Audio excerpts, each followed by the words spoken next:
ही कहाणी आहे एका सुंदर चेहऱ्यामागे लपलेल्या भयानक सत्याची. एक स्त्री जिला सगळे सोशल मीडियावर इन्स्टा क्वीन म्हणायचे, तीच तिच्या नवऱ्याची कातील निघाली. आणि का? तर फक्त रील्स, फॉलोअर्स आणि एका परपुरुषासाठी. हो, हे ऐकून धक्का बसेल, पण सत्य अजून अधिक भीषण आहे. इन्स्टा क्वीन ठरलेली रवीना आता बनली होती पती किलर. नमस्कार मित्रांनो, स्वागत आहे तुमचे क्राईम डायरी 302 या यूट्यूब चॅनलवर. तुम्ही आमचे चॅनल सबस्क्राईब केले नसेल तर नक्की सबस्क्राईब करा आणि व्हिडिओला लाईक करा. या भयानक कथेला आपण सुरुवात करूया. ही घटना आहे हरियाणा येथील. हरियाणाच्या भिवानी जिल्ह्यात राहणारा प्रवीण एक साधा मेहनती माणूस वाळू बजरीच्या दुकानात ड्रायव्हर म्हणून काम करत होता. त्याच्या आयुष्यात आली रवीना. चेहऱ्यावर गोड हसू आणि डोक्यात मोठं स्वप्न इन्स्टा स्टार होण्याचं. दोघांचे 2017 मध्ये लग्न झाले आणि त्यांच्या संसारात एक छोटासा गोंडस मुलगा मुकुलही आला.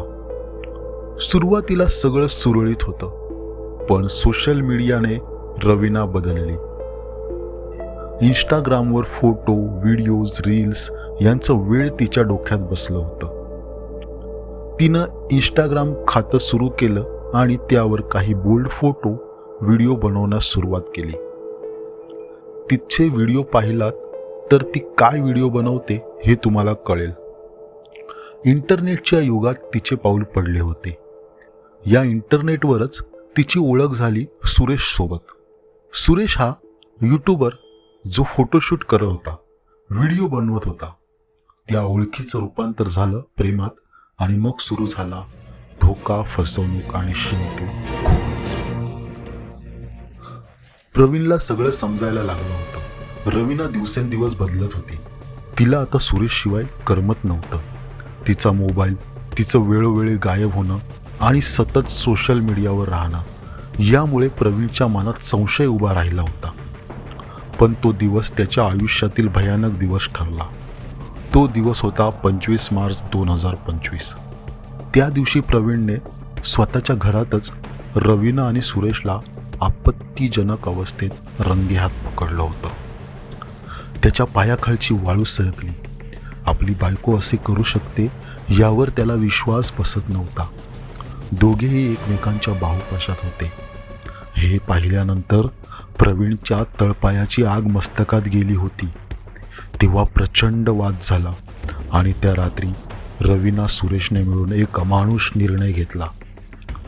त्यांनी प्रवीणचा खून करण्याचा कट रचला. एक दिवस प्रवीण घरामध्ये झोपला होता. त्या दिवशी रवीनाने सुरेशला घरात बोलावलं. आता प्रवीणचा शेवट होणार या आनंदात दोघेही होते. सुरेशने त्याला पकडून ठेवलं आणि रवीनाने, जिने त्याच्या नावाचं मंगळसूत्र घातलं होतं, तिनेच तिच्या चुन्नीने प्रवीणचा गळा आवळून त्याला जीवे ठार मारले.